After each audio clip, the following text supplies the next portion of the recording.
33. 3.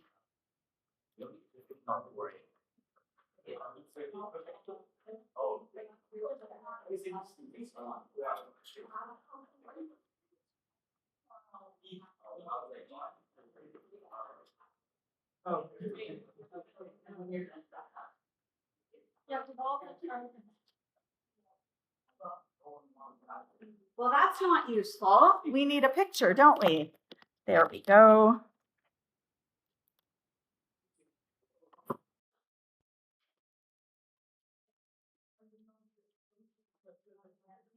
Okay, polyatomic ions.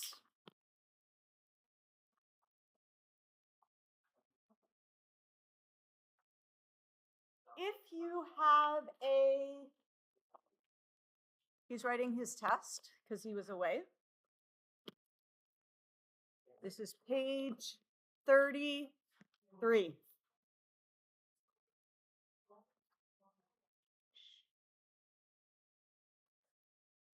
Does anyone know what the prefix poly means? Many. Poly means many. Atomic means atoms. So a polyatomic ion is an ion made of many atoms.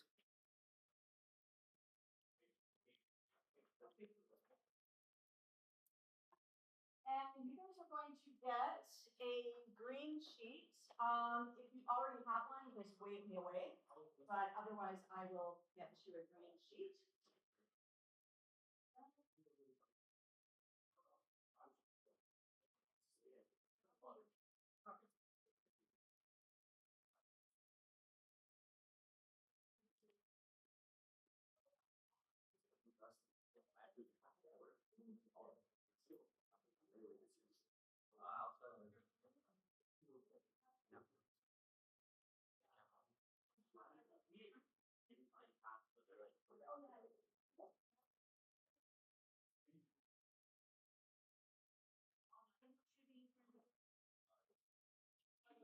Anybody else need a green sheet? Anyone who didn't get one?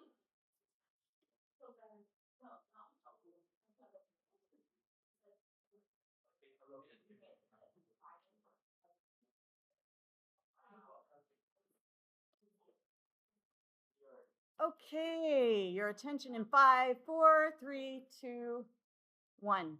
Polyatomic ions are ions made of many atoms. So, monatomic ions, what do you think monatomic means? One. So, one atom ions, they have a charge because they have different numbers of what have they gained or lost? They've gained or lost electrons. So they'll either become positive or negative. Now, in a polyatomic ion, there's going to be 2 or more atoms that are covalently bonded together. If they are covalently bonded, what are they usually going to be made of? What type of element? Yeah, almost always nonmetals.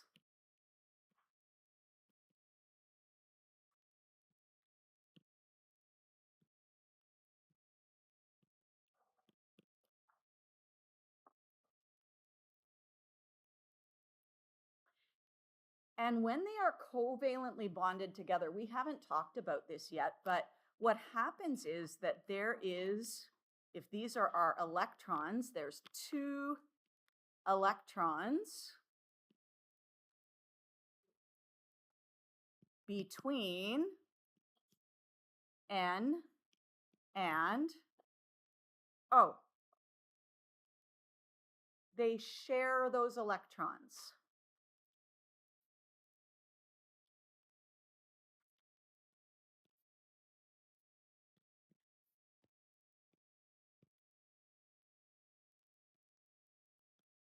This is something we would have done if we had done Unit 3.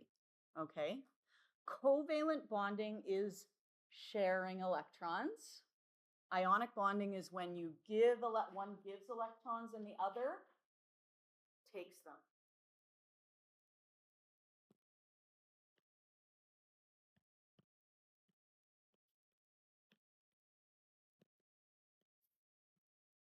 So covalent bonding is sharing electrons.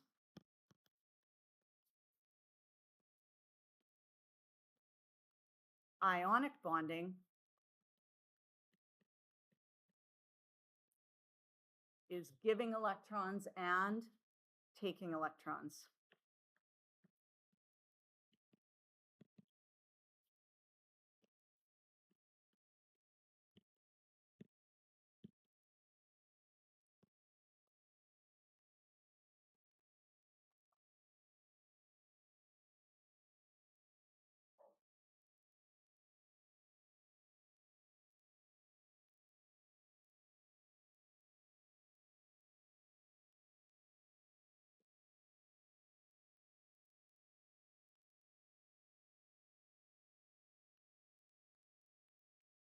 This will not be part of this unit test, okay? For you to know that covalent bonding is sharing electrons, ionic bonding is giving and taking. But if you're planning on studying chemistry, maybe in grade 11, it would be worth your while to know that. And if you finish this unit early, I would recommend as an enriched task to start working through the Unit 3 workbook. So if you finish early, I will get that for you, okay? All right. So we have an N, and we have 3 O's. And in between each N and each O, there are shared electrons.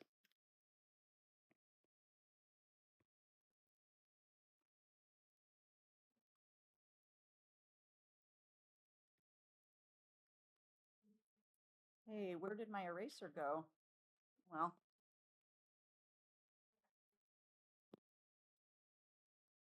okay, shared electrons. What are shared electrons? Shared electrons are a covalent bond.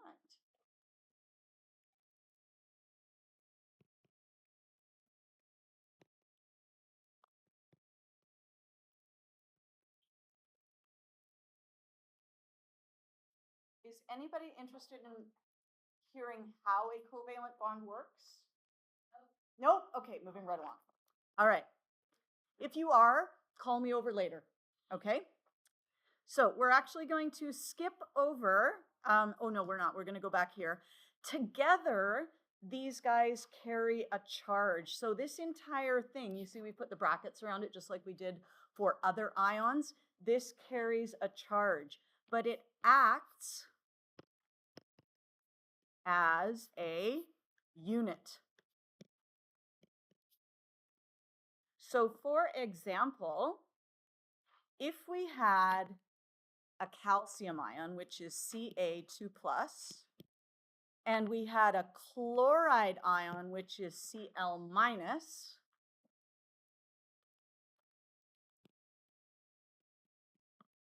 compounds have a charge of how much?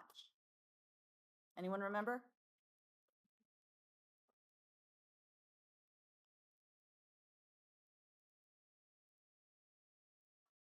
Are they positive? Are they negative? Are they neutral? Compounds are, they have a net charge of 0. They are neutral.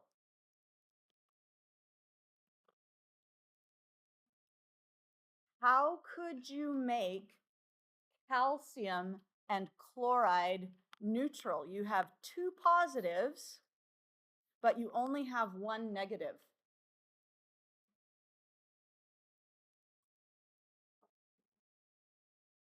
Two positives, 1 negative.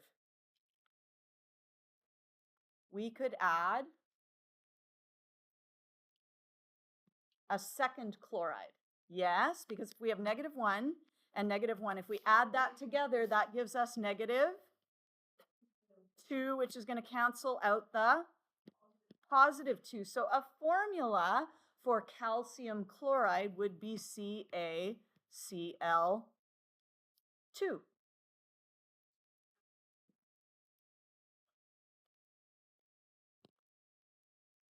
It will work the same way for these polyatomic ions. So let's say, for example, we had Ca2 plus, and now instead of Cl, what if we had NO3 minus? Does that equal 0?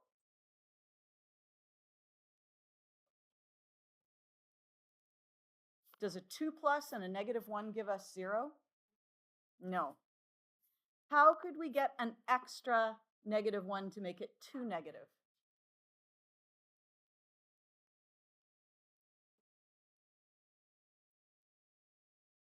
How did we get the extra negative to make it 2 negative up here? We added a second chloride. Okay? So if we want to have an extra negative charge, we have to add an extra NO3 minus.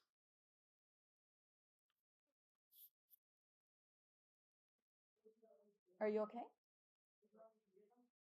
What? Oh, no. No. Okay, I see where the confusion is happening. Yes? This is NO3. NOOO. I have one of these, one NO3. One NO3 contains 3 O's. Yeah? Yeah? I knew, I saw that puzzled expression on the faces over there, and I'm like, something's missing. Does it feel better now? Yeah. Yeah? Okay. The 3 just means 3 O's.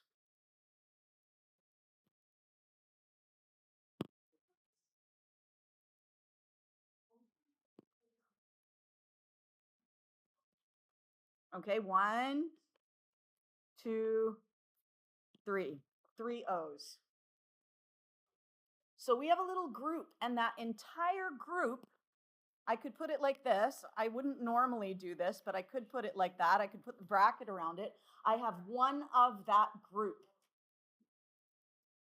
I have 2 of that group.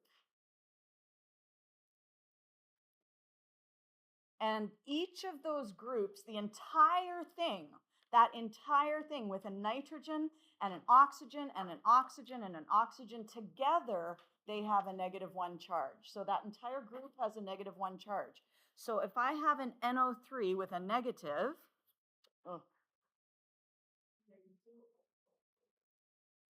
then I have a total of -2.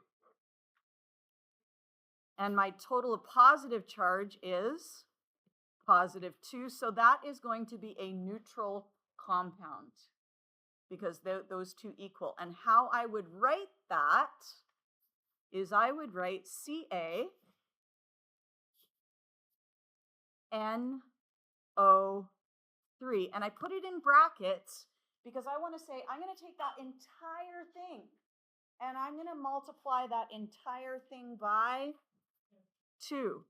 So when we have brackets, it says everything in the brackets is multiplied by 2. Whereas if you look at the NO3, is that 3 outside of a bracket? That 3 there? It's kind of like an exponent. Yeah, it's something that goes outside the bracket. Like if you had 3 plus 2, you could multiply that by 5. And that means you need to multiply the 3 and the 2. Yeah, exactly. So it would be 15 plus 10. So you're multiplying everything. It's like bed mass, yeah. Well, kind of. It's not quite the same. Don't panic. We're going to do lots of these and we're going to draw little pictures of them. Okay? So don't panic just yet. Today, we're really just getting used to the concept of the polyatomic ion. So what that's going to look like, let's look at a picture. This is magnesium instead. She's not happy. I can tell over there. You're like, what is happening? Okay. Here I used magnesium instead of calcium, but magnesium ion has a 2+ charge. The NO3 has a 1- charge. So I would need 2 NO3s. Here's one. There's an NO3. Here's 2. There's a second NO3. Okay? It's an N with 3 O's. I've got 2 of those. Yeah? And our total negative charge is 2-. And our total positive charge, because magnesium is just +2. If you forget that, you can look it up on your periodic table. 2+. And because those are equal, the whole thing is equal to, if I add those 2 up, sorry, I can get a 0, which I always want my formula to add up to 0.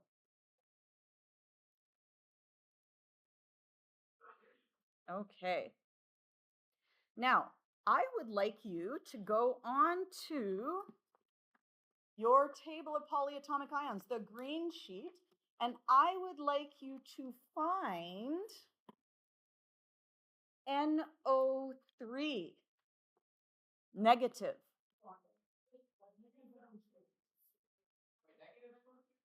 NO3 minus.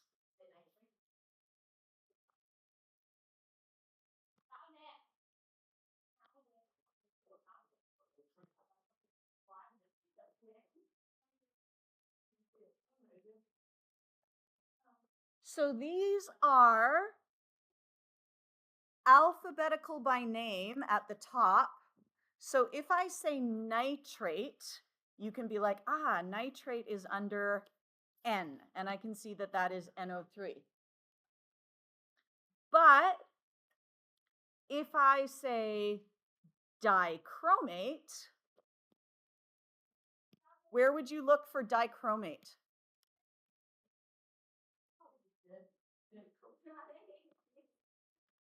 Where would we look for dichromate? In the D area. So you're going to look in the Ds and you're going to say, oh, there's dichromate and there's dichromate. So the top half is alphabetical by name. The bottom half is alphabetical by formula. So if I said to you, I would like you to look up MnO4-, where will you look? You'll look under Mn. Okay, so you'll look between, like after the H's, before the N's, and you can see here we have MnO4-, and it is named permanganate. Okay, crazy names. Permanganate. What if I gave you ClO?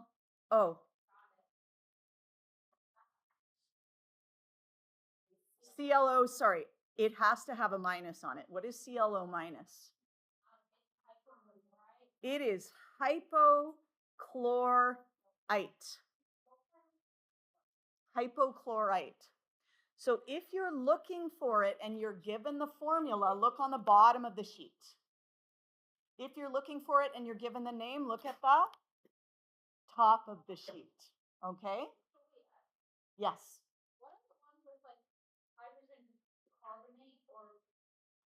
Ah, the ones with two names? You get to choose. Okay? So if we have the HCO3 here, you can either name it hydrogen carbonate. That is its official name. Its more common name, though, is bicarbonate. And you can choose which one you name it. I usually choose bicarbonate because it's less writing, but it's up to you, whichever one you like. Pick one, but don't use them both. Okay? Pick one, don't use them both.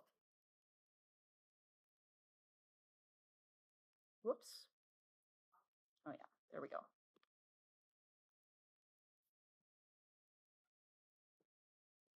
So we're going to meet a few polyatomic ions just so that you can get used to them because they're kind of weird.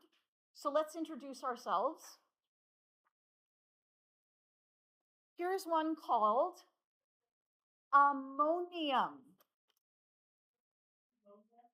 Ammonium, not ammonia, ammonium.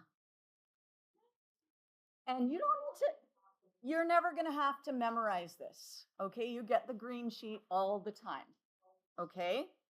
So if I say ammonium, you look under A and it says NH4. If you see NH4, you look under the N at the bottom of the page and it says ammonium, okay? So you get to choose which one you look up, okay? There are two ways of drawing it, okay? You can draw it as a ball and stick where this stick is the covalent bond. And it just holds the nitrogen together with the hydrogens. Or we can show it as what we call a space-filling model, which is more accurate, but it's kind of harder to visualize, right? Because everything's kind of like overlapping and lumped together, and it's kind of hard to see things sometimes. Yeah? Sort of hard to see sometimes. So these are just, you are not going to have to draw these, but they're here so that you can see what they look like. Okay? So if this is ammonium, NH4, it all together, the whole thing has a positive charge. So it is a cation. And if you remember, ionic compounds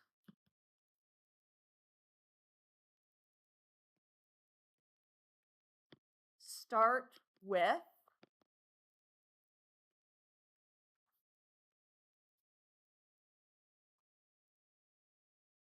what do they start with? Tell your partner. Ionic compounds. How do you know you have an ionic compound? What does it start with?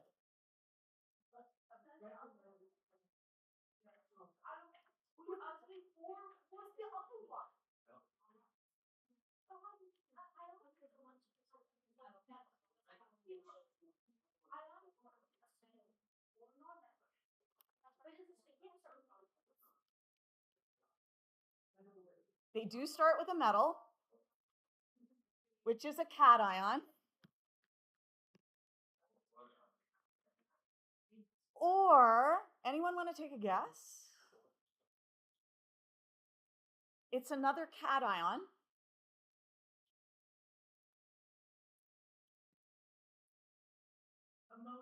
Ammonium. Okay.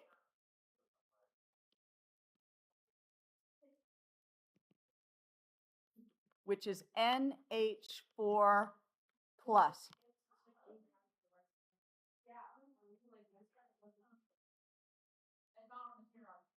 It's not on the periodic table, and that's because it's not a single element. It is made of nitrogen and hydrogen together. Okay? So it's not on the periodic table.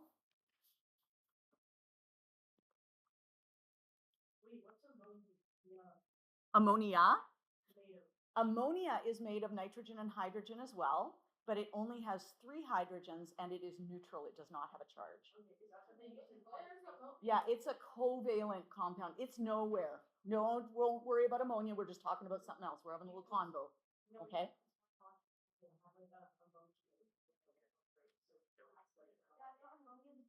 When was this? Over a couple months ago, hey? Yeah, my son, there was a leak.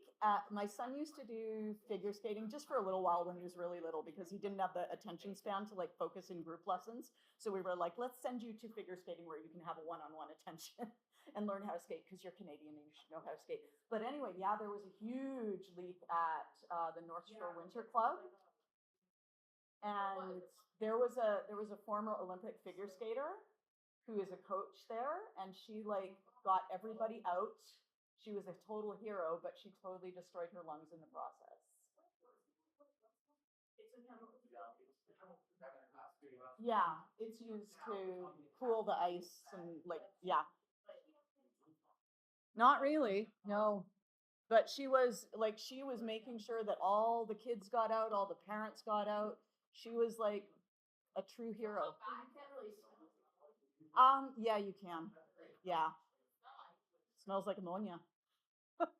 Actually, um, I don't actually have any cats, but it has something in common with cat pee and human pee too, because they contain human pee and cat pee contain ammonia.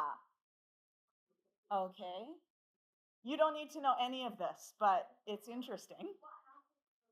What happened to her lungs? They got really, have you heard of acids? Okay. There are acids, and the opposite of an acid is a base. And they're both not good for your lungs, so you don't want to inhale them. They're both not good for your skin, so you don't want to get them on your skin. Okay? If they're not very strong, it's okay. Like vinegar is an acid, but it's a really weak acid. So it just makes things flavorful. Yeah? It's that sour taste that makes something an acid. That bicarbonate ion that we talked about earlier, where is it here? The bicarbonate. Do you know baking soda? Yes. Baking soda is sodium paired with bicarbonate, and that's actually a very weak base. And if you taste it, it's fine to taste it. It'll just taste yucky. It tastes bitter. Okay? So if you're ever interested in like seeing what a base tastes like, it tastes bitter. Ammonia is a base. Okay? So it will also kind of destroy your lung cells, it'll destroy your skin cells, just depending on how much exposure you get and how strong the acid or base is. Okay? So, right? It's nuts. It's usually I think in pipes, right? Because they pipe it through things. Yeah.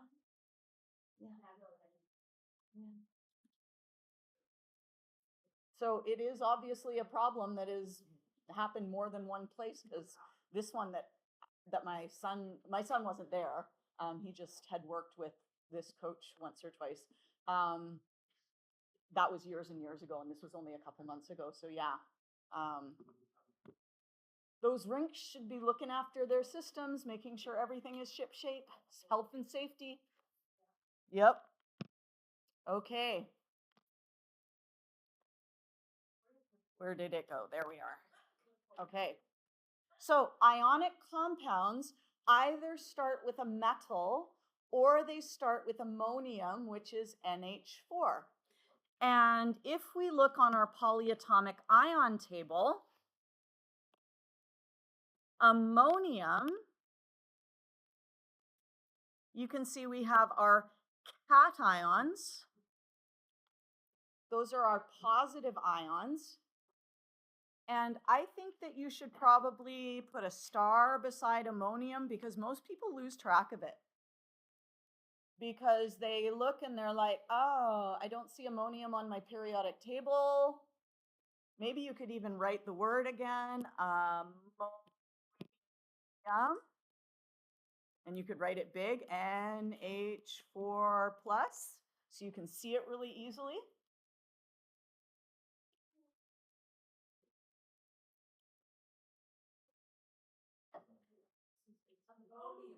Ammonium. Okay? So now hopefully you won't lose track of it. Ammonium. Okay. So if we were to pair up ammonium, which is NH4+, and remember when it says plus, that means plus how much? Plus 1. If we were to pair it up with chloride, what is the charge of chloride? It is -1. Do we have a balanced charge? Does it equal out to 0? If we have a -1 and we have a +1, then yes, that balances out to 0. +1 and -1 together equal 0. Yes. Sorry? Plus and +1 is the same thing. So I could have written it like this, NH4+, Cl-. That would also be fine.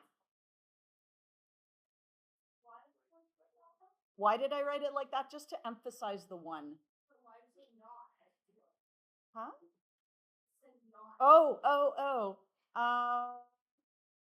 Why did I write that?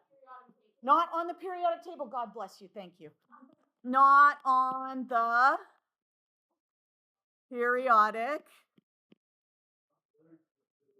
table. I got too interested in the stories about ammonia.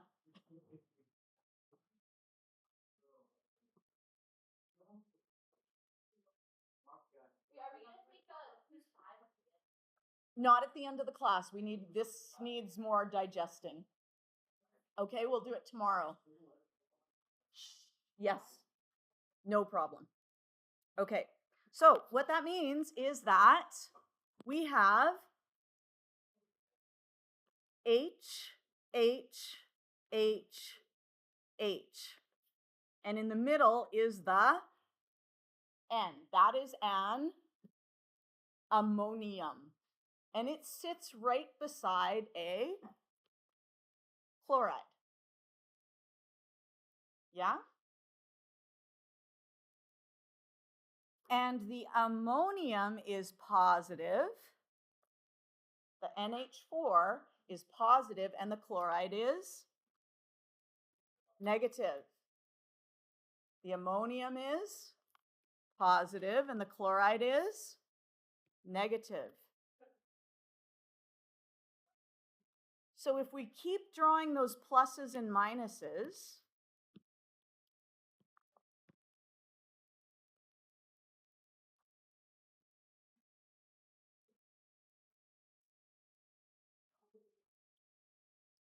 can you see how every negative is surrounded by positives? And every positive is surrounded by negatives? Because positive and negative do what? They cancel out, but they also...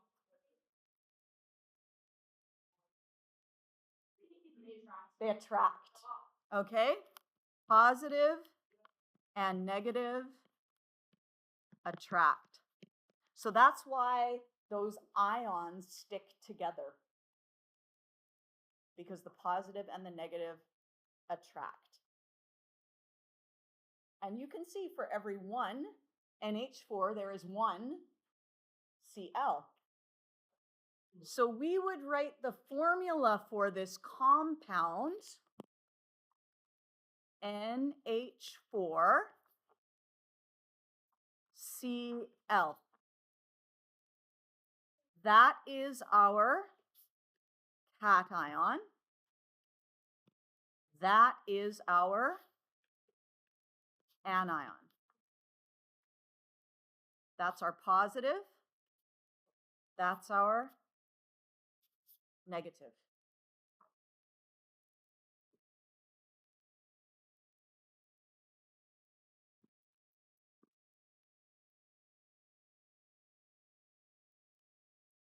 And what we end up with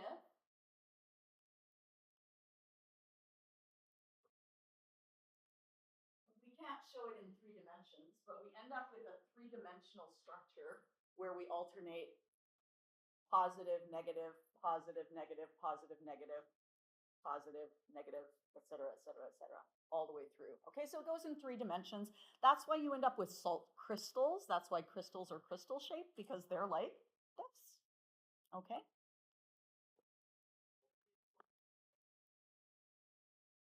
Okay. So that's a 2D, that's a 3D. Now here we have on our next page, we have ammonium. And remember, ammonium, look it up, it is NH4. What is its charge? Positive. What is the charge of O, oxide? Look on your periodic table, find the charge of oxide. Tell your partner, what is the charge of oxide? For this one, you'll want your periodic table.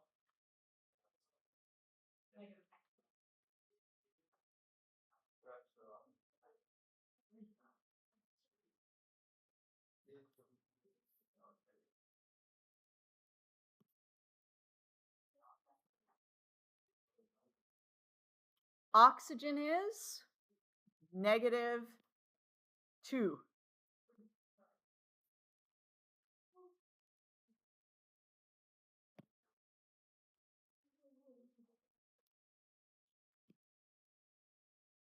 Do those charges balance out to equal 0? No, because this is a +1 and that's a -2. How can we make it so we have a +2 to go with our -2? Add another NH4.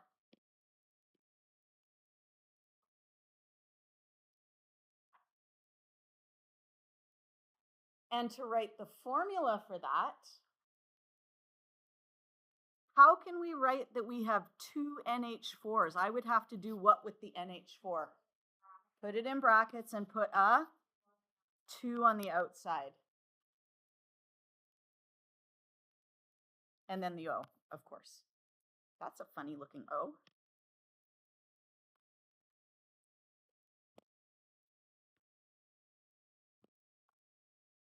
Okay. And you really don't need this. I got a little obsessed one day and I cut out all the individual little NH4s and all the little individual O's, and I stuck them together and made this pattern. There are 2 NH4s for every 1 oxygen, and that's the shape that crystal makes.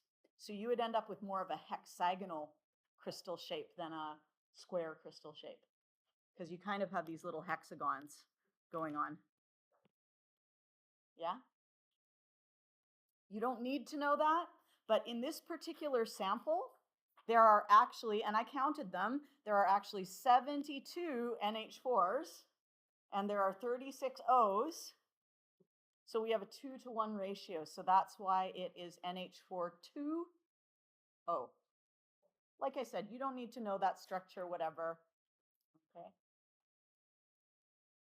I wanted to introduce you to acetate because it has 2 names and it's a weird looking one. Okay, its formula, like why are the O's written separately? There's C here, there's a C there. It looks kind of crazy, but it's really common. It is actually half of acetic acid, which is vinegar. Okay, so acetate is an important ion. Acetate is also known as ethanoate. Do you guys know AKA? Also known as? Okay. So on your table of ions, go look under A for acetate and look under E for ethanoate.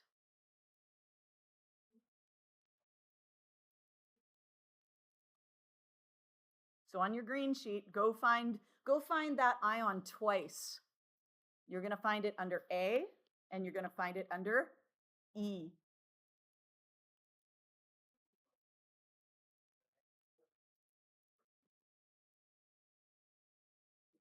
Oh, I don't want the red zone periodic table. I want that one.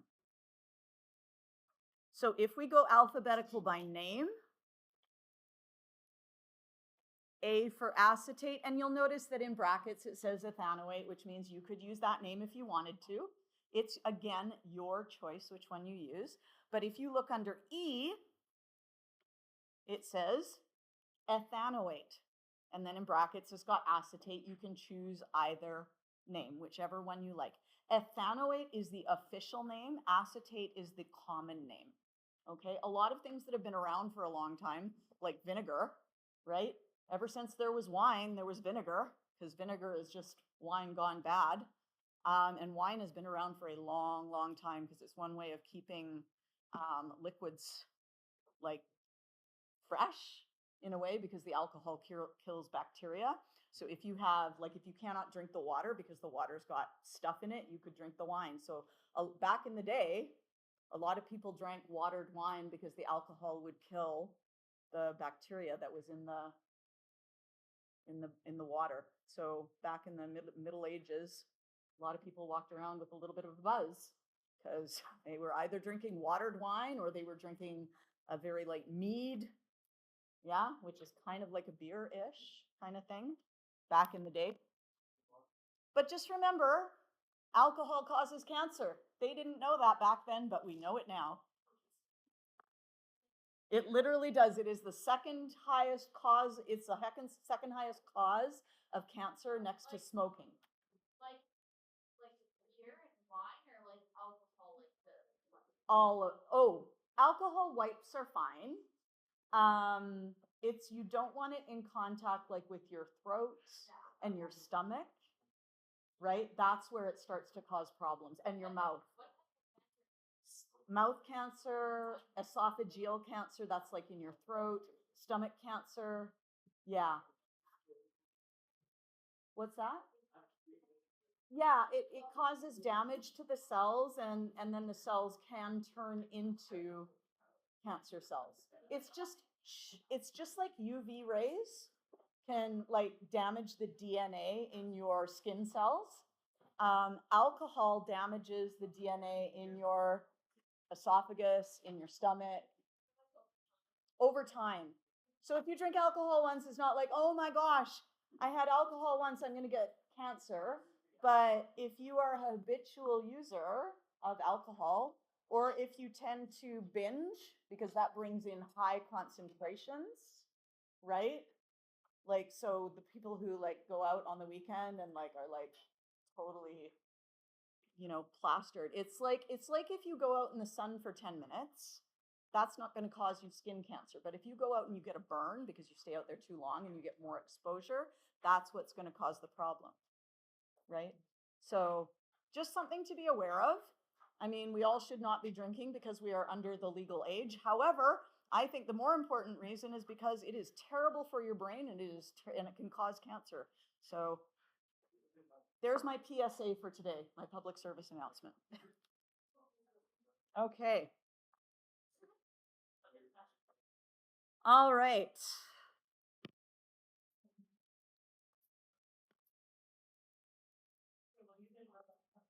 There we go. Ethanoate. Acetate. Now, why does it have this weird looking formula? It actually has to do with the structure. There is a C here. This C is this C. Okay. And then we have an O, or sorry, we have another C. This C is this C. So there's one carbon that has 3 hydrogens attached. Hydrogen, hydrogen, hydrogen, hydrogen, hydrogen, hydrogen. And this carbon has 2 oxygens attached. Oxygen, oxygen. So if you're like, why does it look so weird? It's because it's actually telling us about the structure. And if you study chemistry in grade 11, we will learn about those structures because we'll do a little bit of organic chemistry, carbon-based chemistry. Okay? But just like everything else, all you need to know about it is that you write the formula like that. And we have, say for example, this is sodium, Na+, and this is CH3COO-. Okay? And so the formula is NaCH3COO. And I think those are the only ones we're going to introduce today. I might do a few more tomorrow, but I think that's enough new things for today. And right now what we're going to do is we are going to learn the first part of naming these compounds. So we're actually going to turn to page 43. You can read page 42, but I want to get to the meat.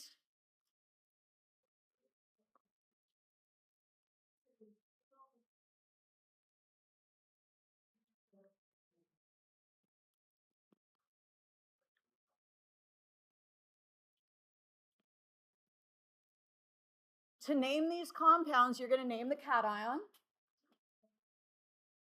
and then you're going to name the anion. Is that any different from what you've been doing so far? No, because you've been like lithium chloride, cation, anion, aluminum hydride, cation, anion. The only thing that's different now is that you'll look up the names on your green sheet. The only tricky part is figuring out where the cation ends and figuring out how to look it up. So what we're going to do is we're going to look at AlPO4. Al is our metal. So that's our cation. That's our positive ion.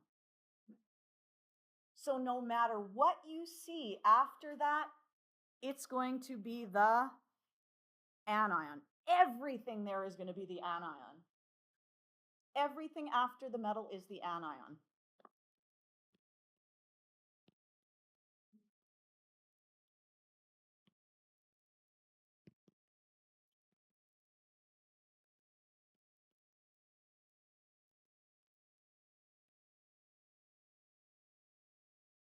So many, many people would like to name this aluminum phosphorus oxide. Aluminum phosphorus oxide, but it's not. It is aluminum. The cation is aluminum. Go look up PO4 on your green sheet.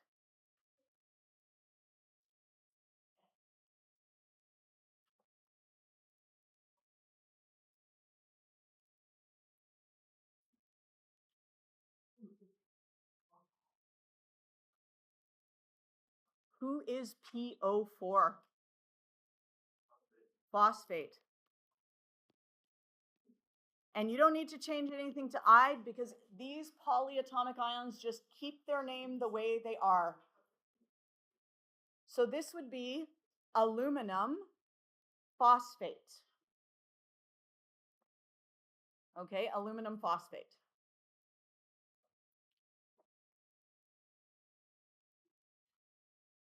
Do ionic compounds always start with a metal, or is there something else they can start with? Yeah, so everything after the ammonium or the metal. So you have to look for ammonium or metal, and you say, this is my starting point. I've got NH4. That's my positive ion. That means everything else is going to be my negative ion. NH4 is ammonium, which you can look up on your table. And hopefully it will be easy to find because you would have written up here NH4 plus ammonium. Yes? Okay. So you would say, aha, ammonium. I know how to do that. Do you know how to name O? Yes, what is O? As the second word. Oxide.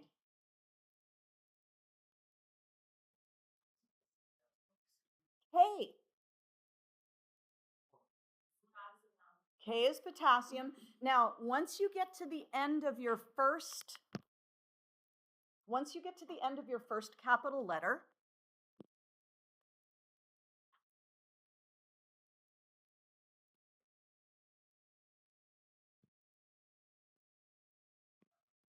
the next capital letter starts your anion.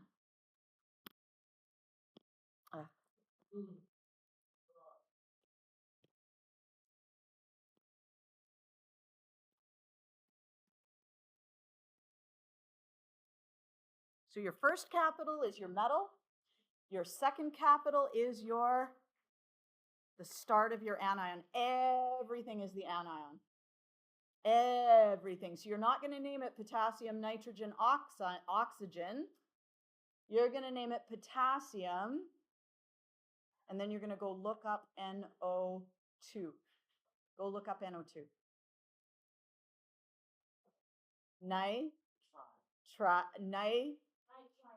Nitrite. Potassium nitrite.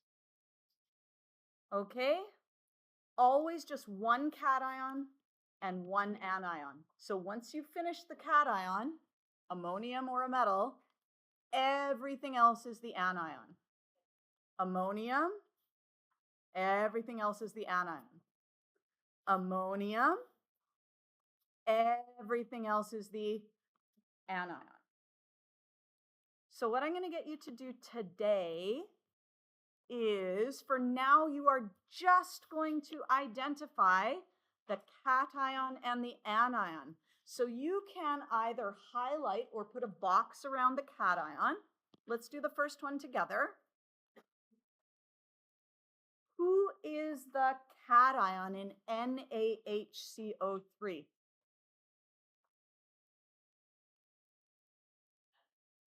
Na. So we're going to put a box around it. Or you can highlight it if you want to. Everything else is the anion. And what we're going to do is we're just going to underline it and say that's all anion. So that's our negative, that's our positive. Do you think you guys could do the rest of them? Yes? Excellent. You'll always just have one positive followed by one group that's negative, okay? Or a single thing that's negative. Cation followed by anion. Metal or ammonium followed by everything else is just the anion.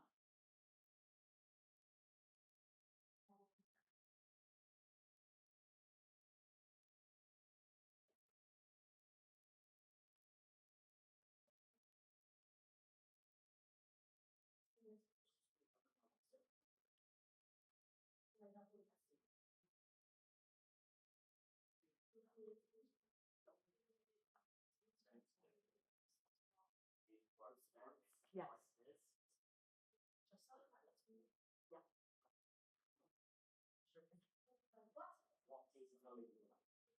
We're just doing this page for now.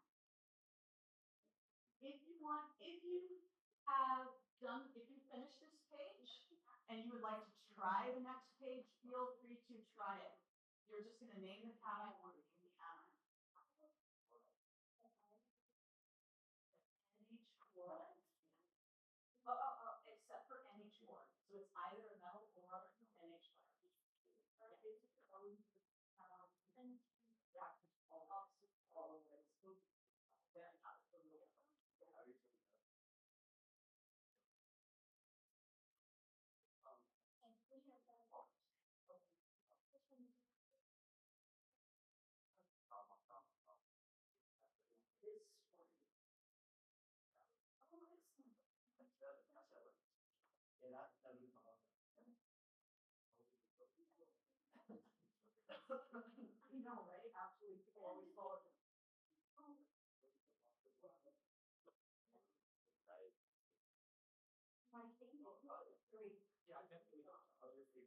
Okay,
folks, if you finish page 44, you can try to page 45.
You can say underwear.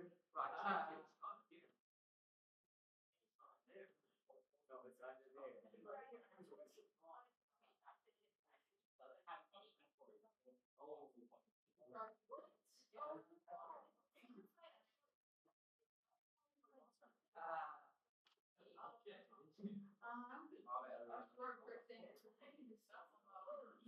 So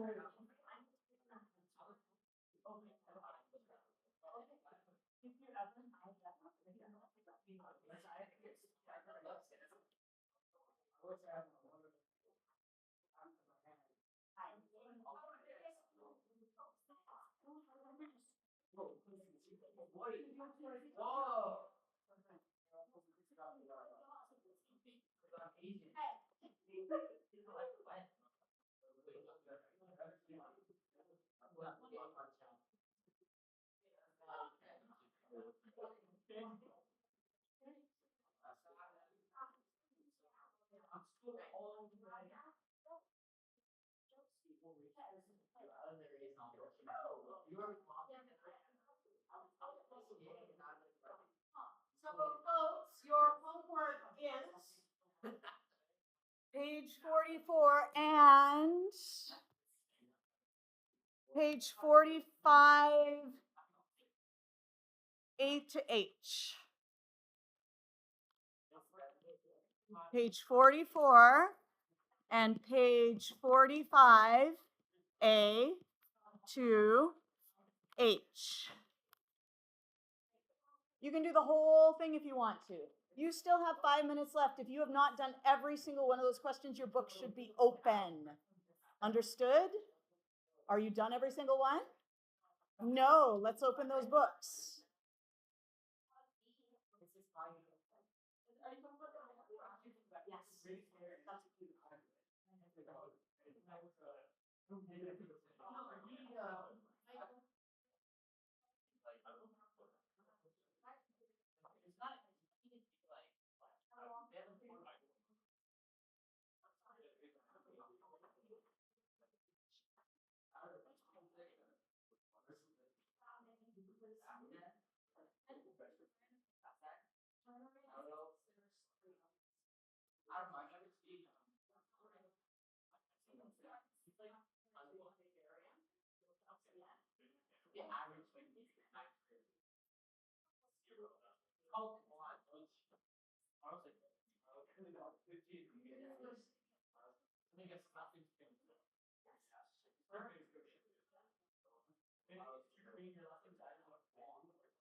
This is a reminder for PE leadership, there's a meeting now in 104. PE leadership, there's a meeting now in room 104. Thank you.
Okay.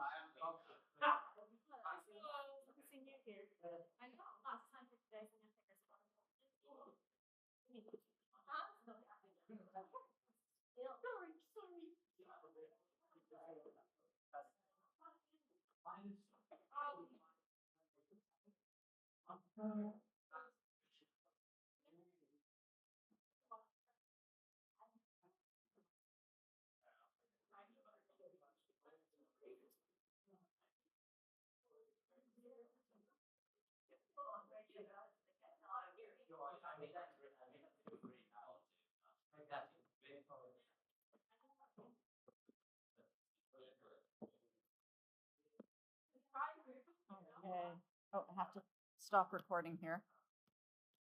Ah.